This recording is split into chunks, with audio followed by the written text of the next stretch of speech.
pituitary gland to make more growth hormones than usual, causing gigantism. Acromegaly is the same thing but happens in adulthood. Acromegaly patients have enlarged brows and jaws. They have learned that acromegaly and gigantism were different in one little way. The only difference between the two is that gigantism happens in childhood, while acromegaly happens in adulthood. The epiphyseal growth plates are open during childhood, but they close in adulthood. The epiphyseal growth plates are the small plate at the end of each bone that lets growth hormones come into the bone to grow. And here's a little picture.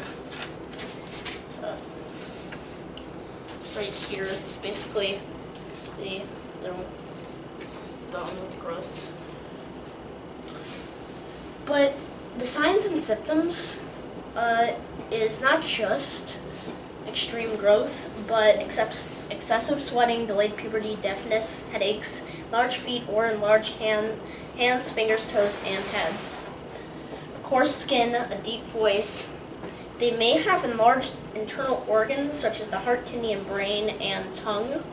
Sometimes this can cause high blood sugar, or high blood pressure, severe headaches, sleep apnea, diabetes, diminished vision, and heart failure. What body symptoms are affected by this disorder? It can be major organ growth, or major muscle growth, or even major bone growth. So it can be any of those three. The person would receive the disorder. It is mainly caused by having a tumor in the back of the pituitary gland, a small gland in the back of the brain that controls puberty. It's right about there. And the tumor will make the glands make more growth hormones. It's not sex-linked. Men and women are equally affected. So, but a tumor on the pituitary, is it a mutation? Yes, the tumor on the pituitary gland causes the hormones. Is it due to heredity? Scientists have discovered that there's a mutant version of a gene called AIP that causes tumor in the pituitary gland. The AIP mutant gene matched the ancestor from 1,500 years ago. Certain inherited or genetic diseases like multiple endocrine, neoplasia, a group of disorders that affect the body network of hormone-producing glands, the endocrine system, and McCune-Albright syndrome, a disorder that affects the bone, skin, and several hormone-producing tissues and endocrine. That can affect many hormone-producing organs. It can lead to excessive GH producing results in gigantism. GH is growth hormones. What type of treatments are given for someone who has the disorder? Children, people with gigantism almost always get it from childhood. With gigantism, can have surgery to get the tumor out. But if the tumor is too big, the child will take medication so they can have a long, healthy life. The surgery has an 80% chance of success. So now, in the modern day, there's nothing to worry about.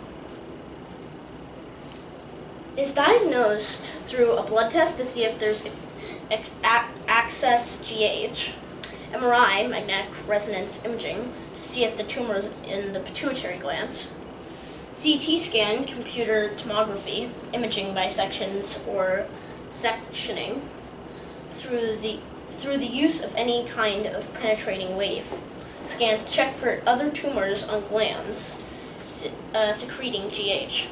X-ray to see if the skeleton is enlarged. Any other interesting information about the disorder? Pituitary gland plays a big part in gigantism. They think gigantism has been around as far back as dinosaur times. They have found a full Roman skeleton of a giant. The remains of a man buried 3,800 years ago show symptoms of acromegaly in California.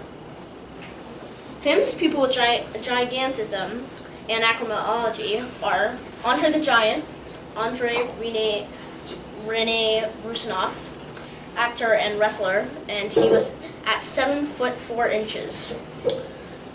Carl Strutskin, and Carl Strutskin it was an actor at 7 feet 0 inches. The Great Kahal, Dalip Singh Rana is his real name. He was a wrestler at 7 foot 1 inches. And Robert Pershing Waldo, recognized as the tallest human ever, 8 foot 11 inches, .1. And this is actually Waldo himself next to a normal man. I put a little thing. So Very good. Very good. thank you. Questions? So Kai, what was the most interesting fact that you learned while doing your research? I think one of the most interesting facts was how long it's been around. Because to think that it was around in dinosaur times and Roman times, you kind of have to think what society back then would do with those kind of people. Yeah. So, yeah.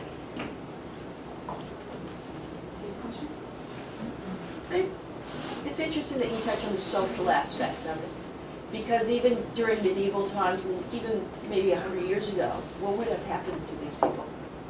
Exactly. How were they treated? Well, they were treated.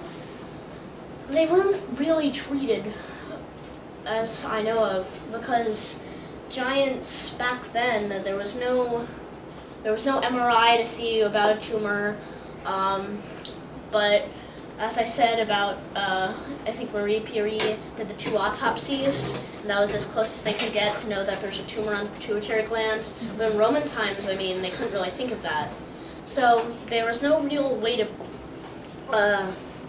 diagnose those kind of things. So You said it was genetic. Did you find any families?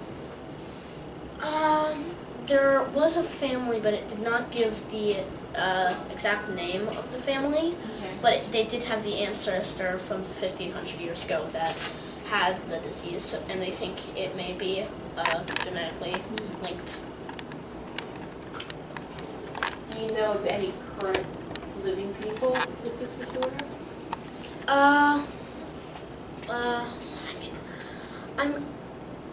I'm not sure about, because we searched if, I'm pretty sure that he's the basketball player who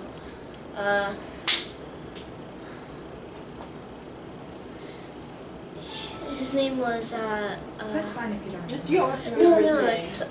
he was a basketball player, but now most giants are, like I had the famous people, are a lot of wrestlers. Now basketball players as well.